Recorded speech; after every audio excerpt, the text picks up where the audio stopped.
God, basic. Love Radio. I feel good. I knew that I would not.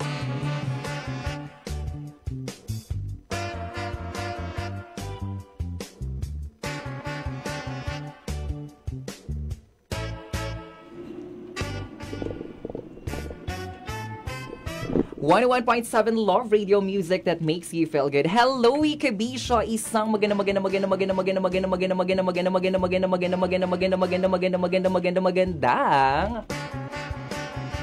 hapon, Kabisha. It's a Feel Good Thursday afternoon sa ating lahat. August 14, 2025. Nakaka-feel good kasi nga, bukas kinsenas na. Chares na. It's a payday Friday tomorrow, Kabisyo. Pero bukod doon, talagang nakaka-feel good, Kabisyo, ang ating araw ngayong Webes dahil may mga special tayong makakasama, Kabisyo. Ngayong Youth Month at kasunod ng pagdiriwang ng ika-58 anibersaryo ng ASEAN, Kabisyo, makakasama natin ang mga kabataan or yung mga Kabisyo natin na tumulong, naging katuwang Kabisyo ng mga delegates mula sa ASEAN na nagtungo dito sa La Union para sa environmental advocacies. Siyempre, katuwang po dyan ang SIFCare at ang Project Kurma, Kabisyo. Ngunit nang tumama si Bagyong Emong, agad nilang nilipat ang kanilang lakas sa relief operations para tumulong sa mga apektadong komunidad. Kasama natin ngayon, Kabisyo, sina Carlos Behima, Sir Carlos Behima, ang director ng Project Kurma, na nag-host sa ASEAN delegates at nag-curate ng community programs para sa kanila habang sila'y narito. And syempre, kasama din natin Sir Carlos Salazar, ang ASEAN Youth Delegate at Coordinator ng ASEAN Youth na bumisita dito sa La Union, at si Sir Venky Sobramania, Kabisyo, ang Program Manager ng Project Kurma at ASEAN Youth Delegate Program na responsable sa araw-araw na community work ng mga delegates. Hello mga sirs, gentlemen. Please greet our listeners and our viewers. Yeah, good afternoon po sa lahat ng nanonood at nakikinig.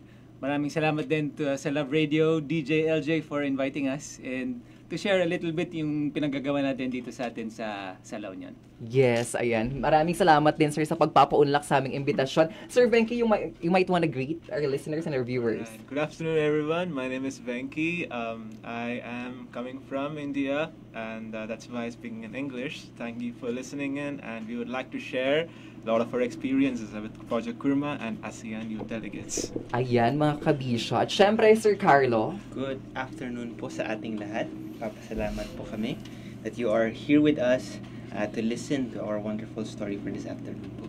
Ayan, mga Kabisyo, sa ating programang Feel Good Stories, mapanood din tayo via Facebook Live, mga Kabisyo. Ating aalamin ang kwento ng pagmamalasakit, Kabisyo, at pagtutulungan, Kabisyo, ng ating mga ASEAN delegates. At syempre, ang ating mga kaibigan mula sa Kurma, Kabisyo, nito, lalo na nitong nagdaang nakaraang Bagyong Emong, Kabisyo. Alam naman natin kung gaano naapektuhan, seriously, severely affected, Kabisyo, ang La Union. At yun na nga, bumisita ang mga ASEAN Youth Delegates, Kabisyo, nang hindi inaasahan na meron palang ganitong trahedya, Kabisyo, or dilubyo, Kabisyo, na babalot sa kanilang pagtungo dito sa Pilipinas, especially dito sa La Union. Pero bago yan, gusto ko lamang ding malaman, anyone can answer po ito, ano pang pangunahing layunin or objective or goal ng pagpunta ng ASEAN Youth Delegates dito sa La Union prior pa na, ayun na nga, bagyuhin tayo ng Bagyong Emong?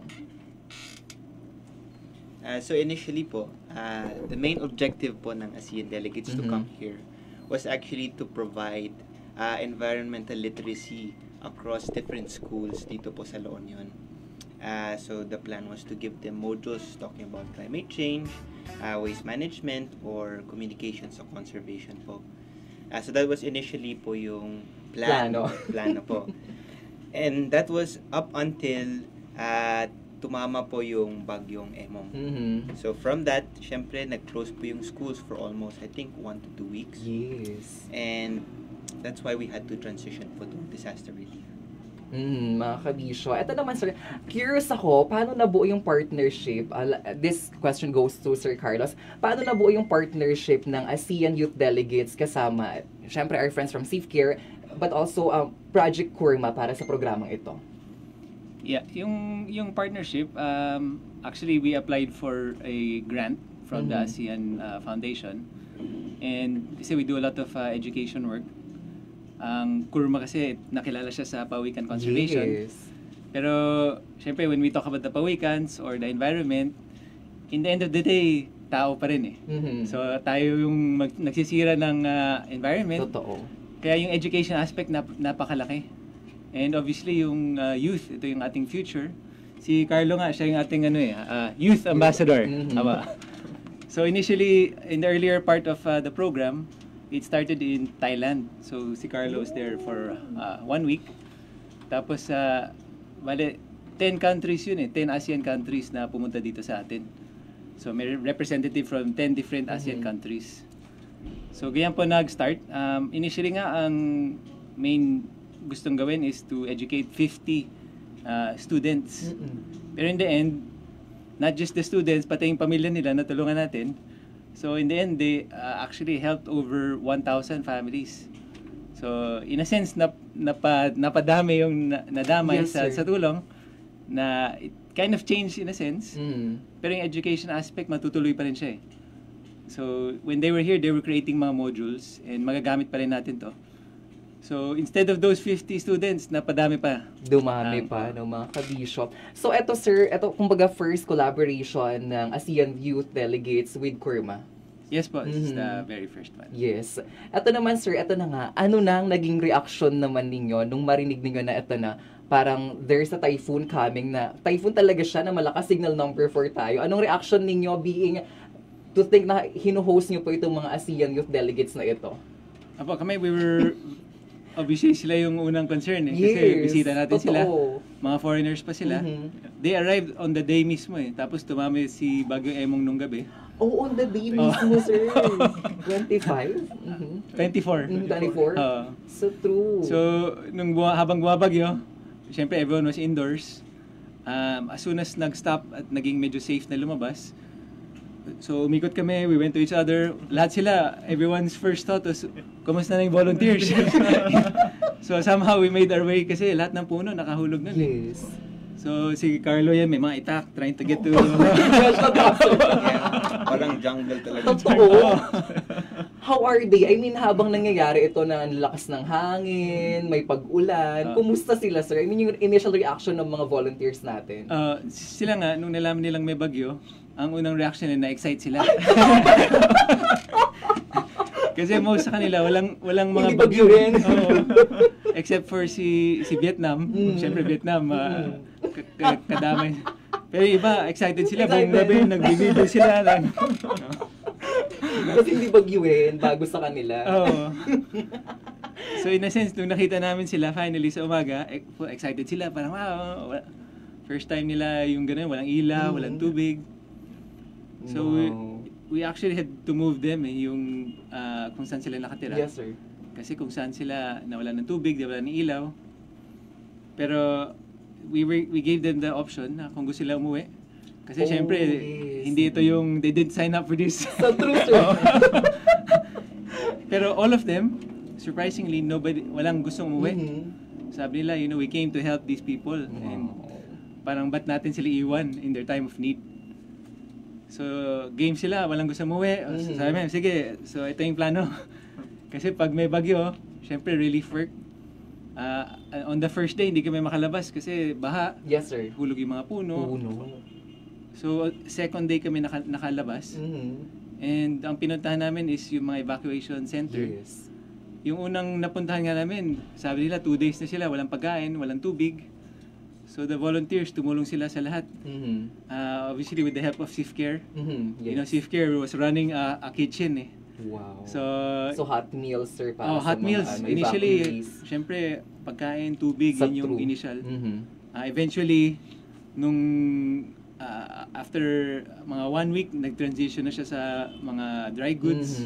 Totoo. Tapos ngayon we're in the tail end na, so more of building materials. Rebuilding na, no? So medyo exciting yung iba-ibang So true. Naku, nakakatuwa naman. Sir, your reaction, I mean, parang ano naman ang, sa kwento mo naman, sir, kumusta naman yung mga volunteers na nakausap mo nung ililipat na mag-transition na from environmental advocacies to relief operations? So actually, after ng typhoon, we had to check on them one by one. Kasi syempre, we were worried, it was not something normal for them. Yes. And something that they didn't expect. So actually, it was really interesting nung tinatanong ko sila, how are you? How do you feel? And syempre yung question na, do you want to head home? Mhm. And I really want to share yung sinabi ng isang volunteers na she actually feels guilty nga na bakit meron kaming choice na, during the typhoon we can leave. Mm-mm. Pero sila, they have to, since they're here, yung mga beneficiaries, they're here sa ground zero. So they really wanted to stay and really work with the beneficiaries. So that really, parang sa amin, that was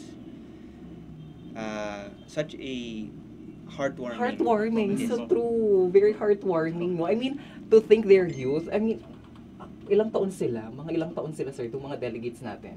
Ang ages nila is like 19 to 27, parang gano'n yung range nila. Diba? Kabisyo. Mga true volunteers at heart sila eh. Oo. They had to really step up. Yeah. And kahit kami, we were surprised. Wala silang angal, no complaints.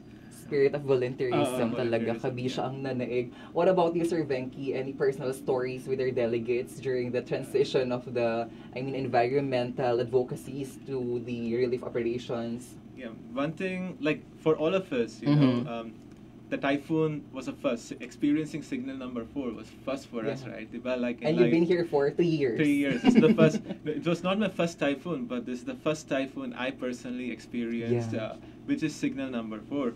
So it was a lot of learning experience as a person. Like for me, I had to be staying resilient, but also like as a spirit of bayanihan, as a embracing Filipino culture, we also want to be hospitable to our youth volunteers, diba? Like so.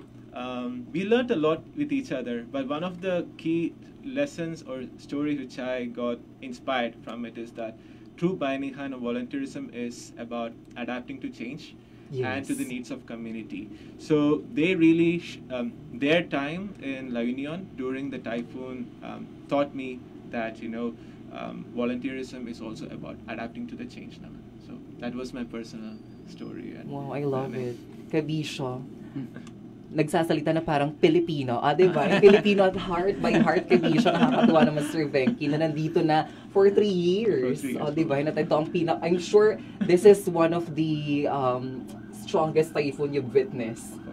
And so as I, Kabisyo, ako nakakalurky, napakalakas ng bagyong to.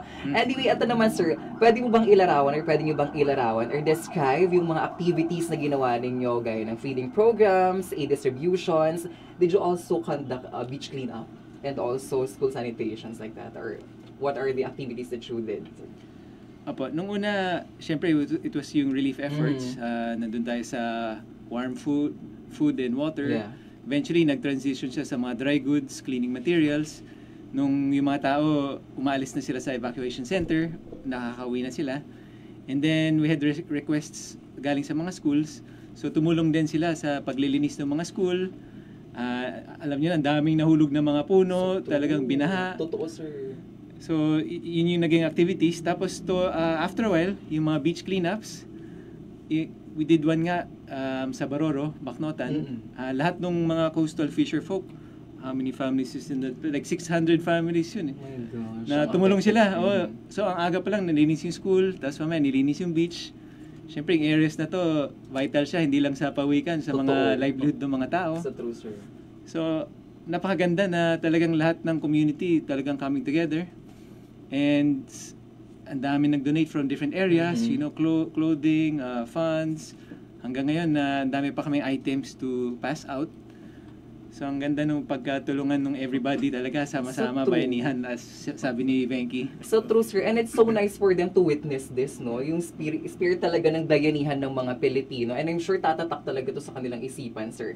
I mean, hindi man, ang tawag nito, parang nakakalurky man, Kabisyo, kasi nadatnan nila, Kabisyo. Hindi natnan sila ng bagyong Emong, yung nilagi nila dito, Kabisyo. Pero, kumbaga parang siguro something na parang, eto babaunin nila forever na talaga, sir, no?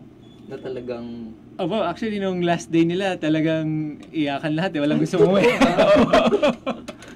And sabi nila, parang they never expected na magiging ganito yung experience nila. Pero, like, ayaw nila umuwi. Pero sabi namin, this is take the learnings na you were able to get here. So true. And then, idala nila sa kanilang bansa. Sir. Moving forward.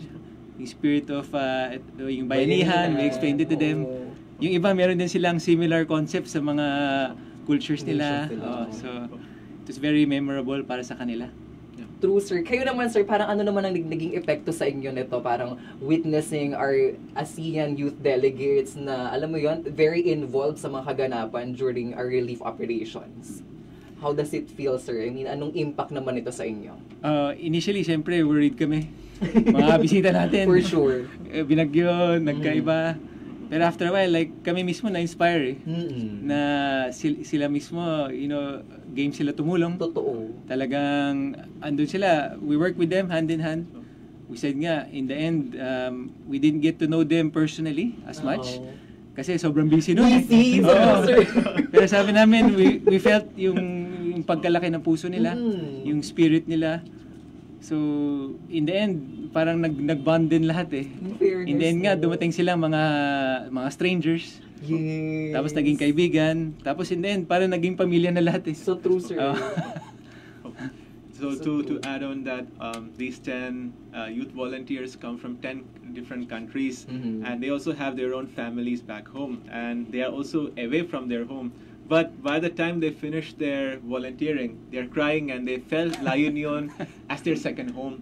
They felt so connected to the communities and the beneficiaries. To shout out to everyone from La Union to being so hospitable and accommodating for these youth volunteers. Yeah, really, it's nice pointing out kasi they really na-attach talaga sila kabisyo sa community. I mean, to think, sabi nga ni Sir Carlos na hindi na nila nakuha pa yung, alam mo yan, para makipagkilandan pa sa lahat-lahat. Pero to think, kabisyo na nag-iyakan sila pag-alis, talagang sa community sila na-attach, no, sir, no? Nung una nga, may iba na parang homesick sila kasi in total 3 weeks sila wala sa bahay. Oo. Pero nung umuwi na sila, sabi nila homesick daw sila from their love and home. Sa family nila dito. What about you, Sir Carlo? I think one thing that really sticked out during is, syempre, di ba, from different ASEAN countries sila. I think one thing that really sticked out is how they embodied yung ASEAN tagline na one vision, one identity, one community. Like Venky nga said, they all come from 10 different ASEAN countries. They're strangers, they come from different backgrounds.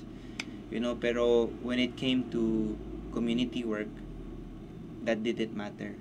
Parang talagang isang pamilya sila, one community working together po.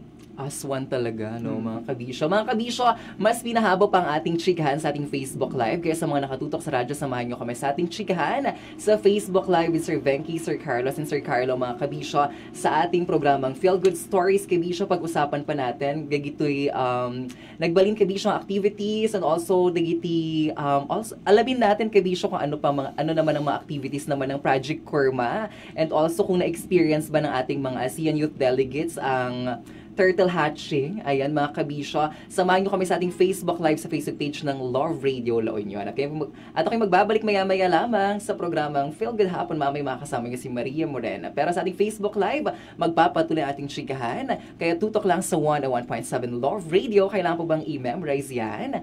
Basic.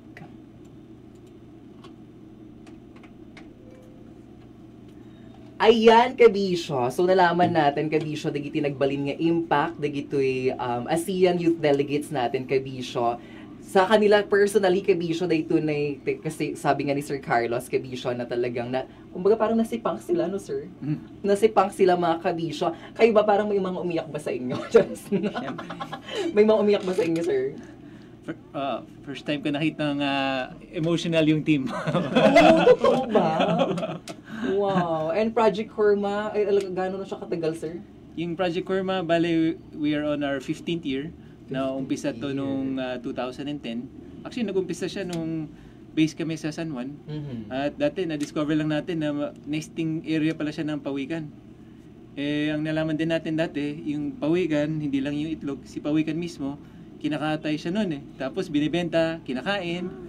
Opo, illegally. Prior na na-found itong Project Kurma, sir? Opo. Talaga? Actually, kaya siya nabuo. Dahil kasi, nung nalaman natin na ang laki pala ng nesting area natin dito sa La Union, hindi lang sa San Juan. Tapos, ito may illegal na nangyayari. Hinahunt sila, kinakain sila, binibenta sila. So, ang ginawa natin, kumbaga, ni-research natin, bakit ba siya nangyayari? And ang nalaman natin is financial reasons, yung main driving force. Siyempre, nauna yung mga pamilya. So, ang ginawa natin is two things. Yung isa is education. And yung pangalawa is livelihood support. Kasi mainly driven siya ng need for either pakainin yung mga anak. Siyempre, mauna ang ating pamilya. So, through these two programs, nahinto natin yung poaching, illegal activity. Tapos lahat ng mga poachers, ito yung made up of mostly our fisher folk, sila ngayon ay naging part na ng programa. Wow. So, yung mga dating poacher, naging pawikan patrollers na sila, Yes, sir. as they're known today. Since na-address natin yung need nila for livelihood, na yung point na ang pawikan, actually tawag sa kanya keystone species. So, kumbaga sa ecosystem ng dagat, napaka-importanting part sila. So, for the fisher folk, kung gusto nila nga ng madaming isda sa dagat, partner nila si pawikan Initially, hindi nila na-connect yun. So, dapat hindi So, ang nagawa natin here is to create a sustainable na effort kasi ka-work natin yung community. So, sila ngayon, part na ng ating they make up the frontliners of the pawikan conservation effort. Wow, kabisyo. Kaya no doubt talagang approve sa ASEAN sir dating programa yun ngayon. For them to collaborate with you. So ngayon po, initially, in the first few years, ang mga nesting sa La Union, mga 1,500 average na itlog. Pero ngayon, after around 15 years of the program, last year halos nag 10,000 na Oh, wow. So dumadami na talaga sila. Yes, sir. Kaya ang ganda nung meron na tayong kumbaga model ng conservation sa La Union. At ngayon po, nag-launch nga kami a few months ago, nationwide replication ng program.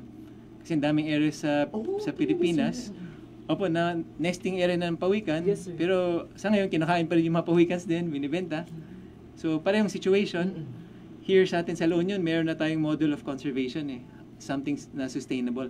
Kailangan partner yung mga tao. And this is where also yung education part na pasok. Kasi syempre kailangan part yung youth and the education, yung awareness side, napakalaki. So true mga kabisyo. At sana nga ma-adapt national talaga sir. I mean nationwide talaga. No? We have Project Kurma to thank kabisyo. Imagine from 1,000 Yeah, mga 1,500 initially. 10,000 na sir. Ang bongga mga kabisyo. Pero ito sir, going back, mamaya balikan natin yan. Gusto ko lamang ding malaman, during the process na pamimigay ninyo ng mga relief goods, relief operations, sa mga, etong nagdaang lalo sa mga nahagupit ng bagyong Emong kasama ang ating mga ASEAN youth delegates, was there a particular story na talagang it struck your heart? Na alam mo parang, my gosh, nakakaloka naman, nakakaiyak ka na eksena. From early recipient beneficiaries. Actually, napakadaming stories. And most of them are very similar. You know, a lot of them nagulat sa lakas. Ang daming areas na first time lang daw binaha, na first time ganun kataas. So, it has a lot of similar storylines. To me mismo, ang nakikita namin is yung our response, our resiliency, napakalaki ng pagkakulang. So, this is one area din that we want to be focusing on. Actually, yung programa na to, climate change, ang laking part ng program yung part ng ASEAN delegates. Kasi yun talaga yung sa atin, sa Pilipinas tayo, daanan tayo ng bagyo. Yes, totoo sir. And it's about how we can react and how yung preparation natin. So sa stories po, very similar. I mean, napakadaming very sad stories, yung mga talagang nawalan ng bahay. Totoo. Luckily nga, yung iba, daming umiyak, pero ang one thing that a lot of people shared na at least buhay kami. Totoo. You know? Yun na lang din talaga. What about you, Sir Benki? Similar answer as... How does it feel, I mean, being able to witness? It's heartbreaking to see the impact the True. typhoon had on the people. And one thing that really struck out is that everyone, regardless of how they are in their life, everyone got affected by it. You know, it is not one person's problem. It's like a community problem, the typhoon and climate change. So moving forward, we hope to, go in the spirit of Bayanihan and work towards as a community to, be more resilient and adapt to changing climates. Yeah, legit mga kabisyo, kailangan talagang pag-usapan ng climate change. And I love it kung talagang paano in-incorporate ni Sir Venky ang bayanihan, di ba? Yung kabisyo. What about you, Sir Carlo? Similar to what they said din, you know, a lot of the, syempre, it's all when we go to yung work, it's hard to listen yung, sabihin nila, yung bubong namin, nilipad, yung bahay namin, yung gamit nila, kahit walang natira, you know, those kinds of things.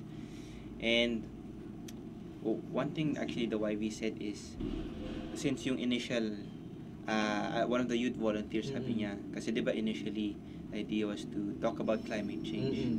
Sabi niya, this experience really made it feel real, the effects of climate change. No? Kasi sometimes when we talk about climate change, we only see it sa TV. Totoo. Diba, melting caps or parang it's hard to relate with. Yes. So parang experiencing this, it became real sa kanila that we really have to act now. You know, so that's what really stuck to people. Kumbaga, this is a wake-up call, Yes, sir, yes. no? Sa true, kasi parang madalas lip service lang. Aminin kay Bisho, di ba? Yung mga climate change, we have to act ng mga eksena. Pero talagang seryoso kailangan na pag-usapan ito at gawin na yung mga solusyon na dapat gawin.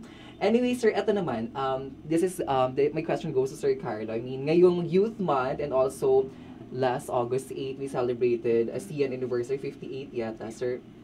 Paano ninyo ma-inspire ang kapwa kabataan na makibahagi sa community service at environmental advocacies? Miss Universe, Charis.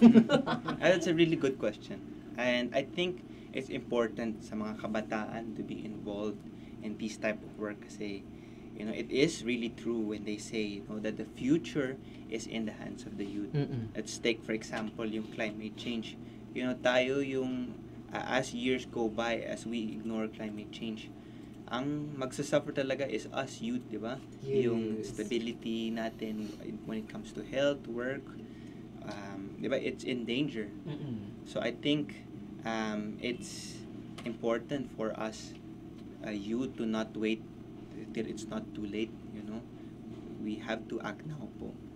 So, you know, kahit you don't have to save the world or anything, you can start small. Kahit Yes. small habits lang, whether it's maybe reducing your plastic usage True. The or single basta, use. you know, just changing your daily habits into more sustainable practices. You know? Kasi sometimes as young mga kabataan, di ba, sometimes we think, what can I do as a kabataan? You know, I don't earn my own, I don't earn a lot, or my time is very limited. Syempre, my school, my family. So sometimes there's this tendency where we downplay what we can do as young people. So I feel like para sa mga kabataan, we have to understand that even though we are young, we have so much power in our hands. Sa true mga kabisyo, hindi nalilimitahan ng edad kabisyo ang kakayahan natin para makatulong sa pagpapaganda kabisyo at pagsasaayos ng ating kapaligiran. Aminin nyo yan kabisyo. Sa true, minsan dina-downplay ng society ang role ng youth kabisyo, pero napakalaki ng maaari natin gawin para sa kapaligiran, sa kalikasan natin. Hindi ba, sir? Yes po. Sa true, what about you, sir? Your advice to the youth? I think advice is that it's not too late, and you still have the opportunity moving forward, regardless of what happened in the past. We still have the choice to make the changes right now. So I hope that even through, like what Carlos said, simple changes, you can already contribute. It's all about the trickle-down effect. One action can inspire a lot of people in your community. So be that person to inspire the people around you. One small action, maybe consuming less plastic, or telling what you learned today to your family members already takes a long way than not doing anything. So true mga kabisyo. Pati na nga yung hindi paggamit ng ng straw kabisyo gana eksena, di ba? As Brett Manlack said. Chares. Sir Carlo, ito naman, bilang kayo po ang nag-host nga nitong mga delegates natin, ASEAN Youth Delegates natin, paano niyo po nakikita ang kahalagahan ng international youth sa kooperasyon nila sa pagtugon sa mga challenges natin sa community, environment, gano'n? Well, syempre, ngayon, not just in our locality. You know, meron na tayong mga partners from other countries. So, napakaganda kasi, like they mentioned, dapat yung when we speak of change, nag-uumpisa siya sa atin. Yes. And then it's a matter of collaboration, sharing, kumbaga, sharing our spark, yung knowledge natin, to somebody else. Tapos if they share, this is when we speak of change, ganito siya nagsastart eh. Galing sa atin muna, tapos we can inspire one person. So ang ganda na ngayon we're able to reach, not just nationally, pero internationally, meron na tayong reach. And youth pa. So, they're the futures in these other countries. Kaya, actually, napakaganda nung nangyari. In a sense, I think parang blessing in disguise din. Actually, sir, blessing in disguise nga siya. Oo. Kasi kahit sila, yung experience nila dito, naging next level ba? Nag-level up. True. So, napakaganda and inspiring din for even us. Na to see that, the youth, and then to see yung energy nila. And they're, kumbaga, each one of them can create change wherever they are eh. Kasi hindi naman siya kaya ng isang tao, isang location. Kailangan talaga worldwide collaboration. True. So, na-immerse talaga sila, no, sir, na itong mga youth delegates natin. So, are we expecting, sir, na hindi lang itong first, hindi magpapatuloy pa itong collaboration natin, partnership natin with ASEAN Youth? Yes po, actually, ang ganda ng feedback nila. And the program is still ongoing until October. Oh. And the organizers, they flew in to see, then nakausap nila yung mga volunteers. Tapos napakaganda ng feedback. So they're already inviting us for next year daw. Next batch naman. Oh. So, in September also, first week ng September, we've been invited sa Indonesia naman. Oh, so, kayo naman, sir. Oh, actually, the team is going Yes. with the others. ASEAN, ang plano dun is the largest congregation ng CSOs within Asia. So, ang idea nila is, usually kasi daw, when it comes to mga ASEAN, mga top-down eh, di ba, yung mga leaders sa taas. Yes, pero sir. gusto gawin nila is from the ground up. Oh. So, all the CSOs will talk, come together, and then create, So, yung benchmarking. oh, parang ganun. So, it's the people on the ground talaga. And fortunately, we have the opportunity to go to So represent true. and to hopefully create this change din. Not just on our national pero on the international I level. know, na po. sir. Personally, I'm very happy to have you here on the show kasi talagang ako naririnig ko lagi yung Kurma, yung eksena, ano yung advocacies nila Kabisyo in saving our environment, especially the pawikan na napakalaki ng role nila sa ating kapaligiran. Pero, sir, paano niyo sasabihin para sa mga listeners natin? I mean, especially here in the province of La Union, I mean, yung mga technicalities natin, minsan yung mga terminologies natin, hindi nila masyadong nagigets. Ano ba yung pinaka-role ng Project Kurma? Yung Project Kurma, nakilala siya as a sea turtle, so pawikan conservation effort. Pero to protect kasi yung ating pawikan, we have to protect yung kanilang habitat. So ito yung dagat. So napakalaking lugar. Ang dagat, yung ecosystem ng dagat, nakakonect pa yan sa ecosystem ng forest. Kaya yung Kurma, medyo holistic yung approach namin eh. Hindi lang sa species specific, since kailangan natin yung coastline, yung dagat. Yes. Kaya our programs are kind of broad. Meron tayong environmental programs. We do, let's say, yung mga cleanups, mga planting, reforestation, coastal and inland.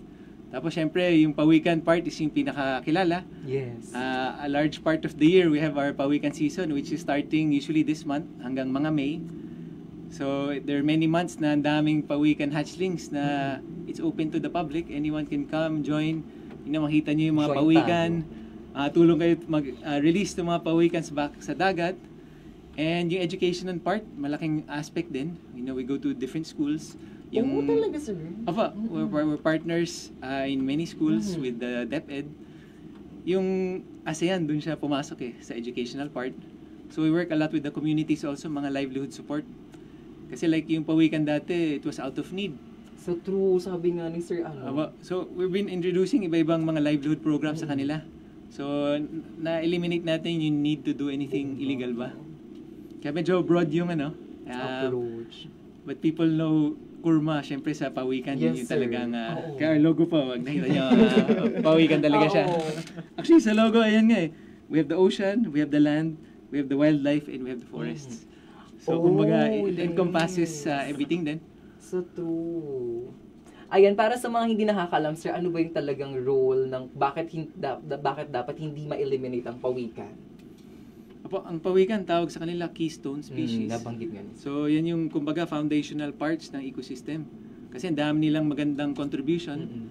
Isa na dyan, sila yung kumakain ng dikya. Dikya. So, yung jellyfish, like Wala sa... tayong jellyfish dito. Opo, minsan meron tayo yung mga box jellyfish, which is actually yun yung pinaka-deadly in the ocean. So, one aspect that we tell, especially in tourism industry, kung mawala ang ating pawikan, dadami yung jellyfish, masisira yung tourism natin, masisira yung ating local livelihood. Ang dami nilang iba-ibang contribution pa, like sila yung tumutulong sa coral growth. Sila yung nag-aalaga ng seagrass beds sa dagat. Ang seagrass beds, actually yan yung nursery ng mga isda. Diyan sila nangingitlog, diyan sila lumalaki.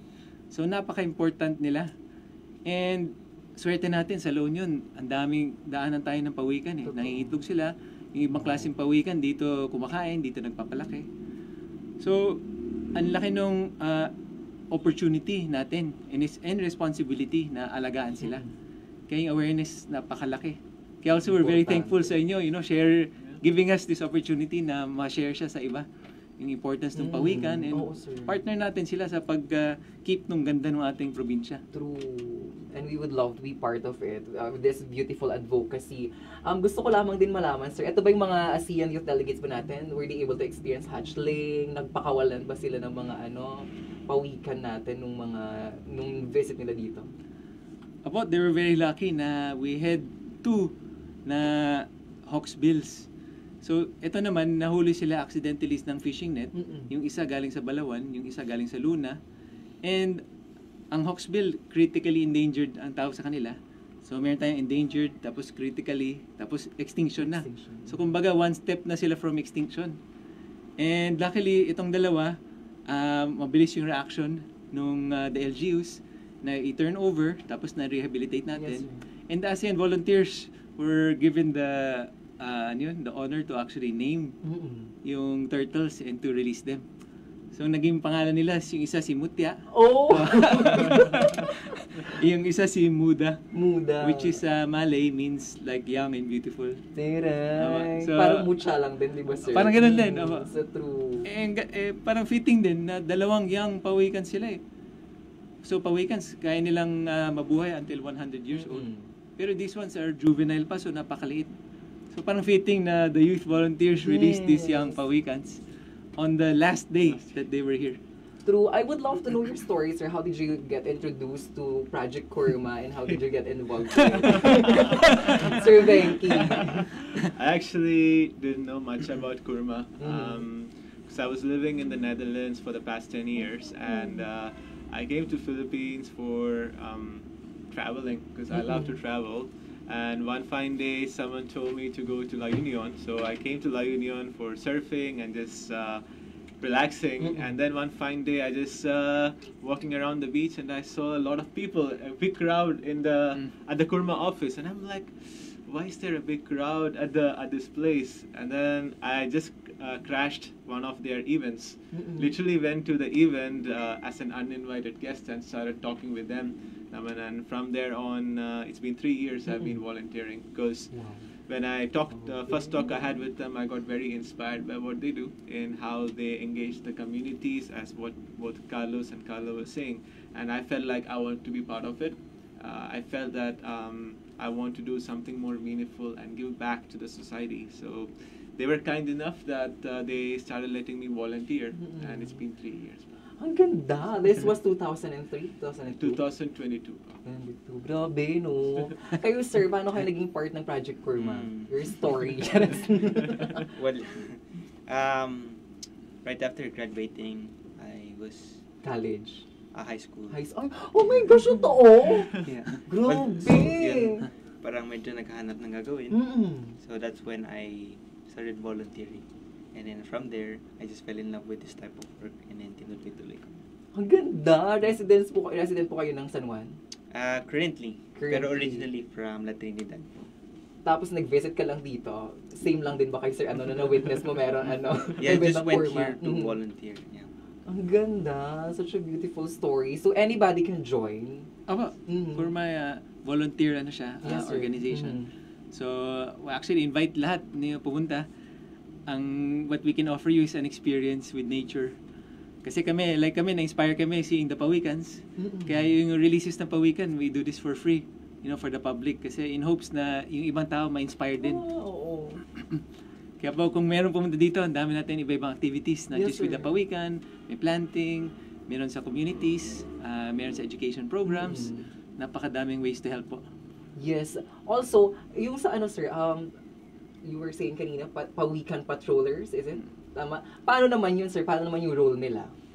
Yung Pawikan Patrollers, ang nesting kasi ng Pawikan sa gabi. Mm-mm. So, starting midnight hanggang 3 in the morning, dyan umaakat yung mga Pawikan sa mga beach dito sa La Union. Yes. At doon sila nangingitlog. So, yung mga patrollers, dati, many years ago, nung illegal poachers pa sila, gawain talaga nila hanapin yung mga itlog. Sinasadya talaga, sir. Apo. So ngayon, ang nangyari, yung galing nila, kasi mahirap din hanapin eh. Kahit mahanap mo yung tracks ni Pawikan, malaking chance hindi mo malolocate yung nest. So yung skills nila, yung galing nila, na gamit natin, pero this time for conservation efforts. Ang ganda. Kaya po, and then mahirap din gumising ng gabi. Siyempre, ang lamig mo, mga bare months to, puyatan. Pero sila po talagang they're like, kumbaga, part of the heart and soul din of the effort. Sila talaga yung gumagawa nung hard part na gabi-gabi, kahit puyat, naglalakad ng beach, naghahanap ng mga itlog ng Pawikan para sila maprotektahan natin. Ang ganda mga kabisyo. Before we end this conversation, sir, you might want to invite our listeners or viewers to join Project Kurma. Sir, you wanna go first, sir? As what Carlos said, we're open for everyone. They were open for me, so Hindi na malis. So yeah, definitely, it's open for everyone. And if you would like to volunteer for Project Kurma, please follow and reach out to us via Facebook or Instagram. And there is opportunity for everyone, and we would love to work with you and inspire and be part of the change which we envision it becomes. Sir. I think also malapit na din po yung Sea Turtle season. I think in a few months we will be releasing Sea Turtle hatchlings. Abangan na lang po through our social media pages. And all these hatchling releases are all for free, so you can bring your family, your friends to witness this wonderful moment na pagbabalik ng mga ating Sea Turtle hatchlings sa dagat po. Ang ganda, no? Sir Carlos. Bring your barangay. Lahat. Meron lang din akong gustong i-share. Go, sir. Ito yung, di ba, meron tayong bayanihan. So, meron din tayong, pareho din siya. Tawag natin, Pawikan mentality. Mentality. Kasi ito yung tulangan. Oh, Opo. bayanihan. Bayanihan din siya. I love it. Si Pawikan kasi, pag siya ay napisa, ang itlog nila, nasa ilalim siya ng buhangin 2 feet. Ang design naman nila pang tubig hindi siya pang land. So, ang ginagawa ni Pawikan, pag sila ay napisa, hintayin niya muna lahat ng kapatid niya. Tapos, pag ready na sila, yung way nila na umahon, is nagtutulungan sila. So, opposite siya ng crab mentality na hilahan. Ang ganda! Sila Pawikan, nagtutulungan sila. Mentality. Opo. And so, since nagtulungan sila, lahat sila nakakaahon, lahat sila nakakalabas, at sabay-sabay sila pupuntang dagat. Ang ganda. Sabi nga namin sa mga ASEAN delegates, kumbaga parang storya din nila. Na ang laki ng challenge nila, binagyo tayo, wala tayong ilaw, walang ano. Pero since nagtulungan lahat, na-uplift natin, hindi lang isa't isa, pati yung communities around us. Tapos ngayon, pauwi na sila sa iba-ibang lugar nila. Ang ganda. Ano mo, pwede? Dapat yun ang ina-adapt natin kay Bisho, hindi crab mentality.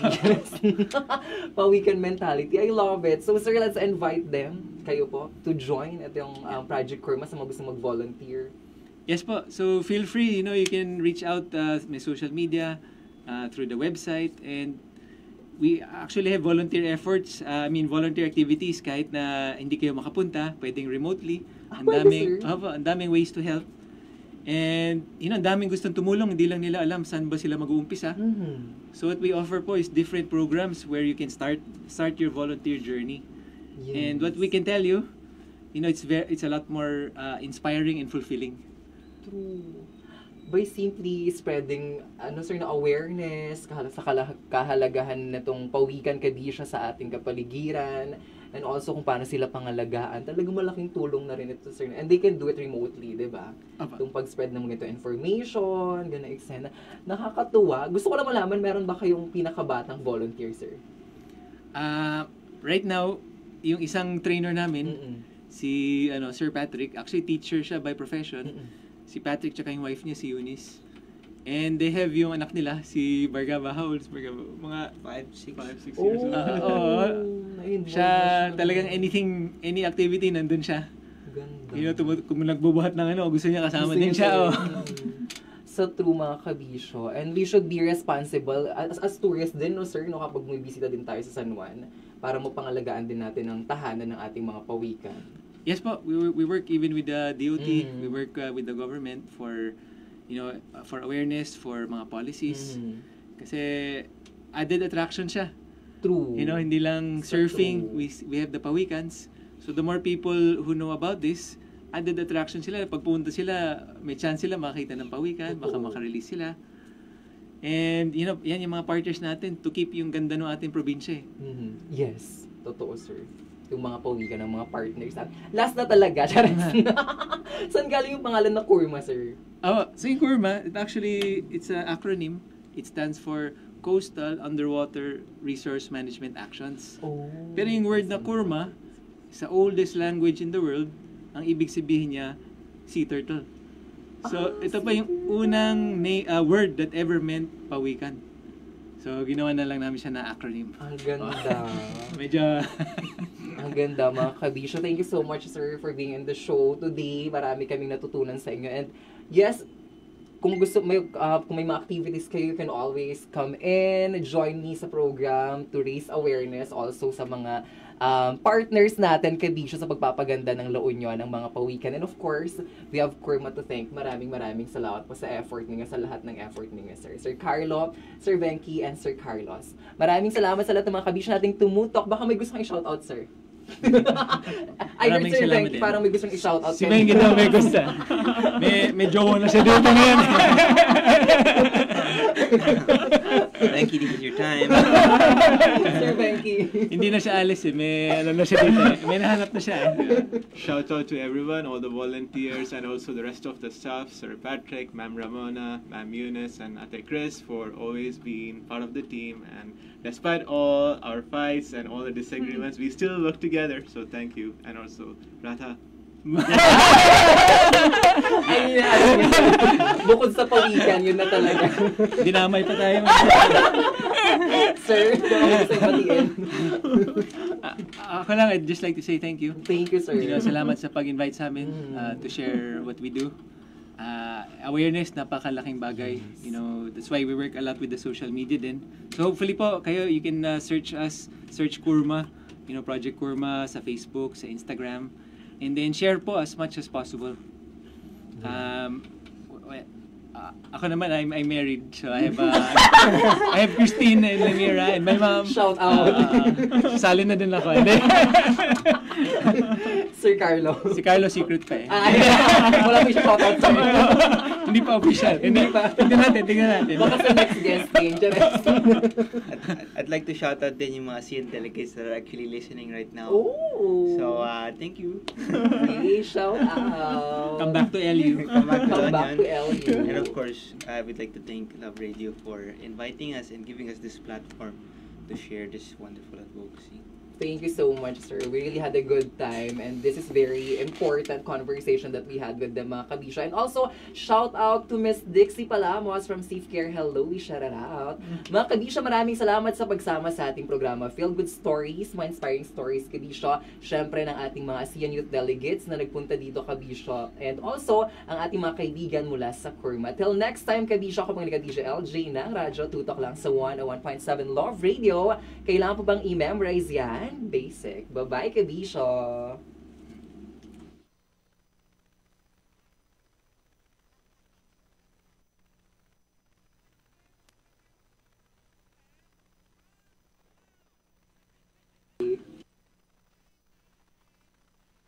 Lahat ng gusto nyo, mamadaming time champion. sa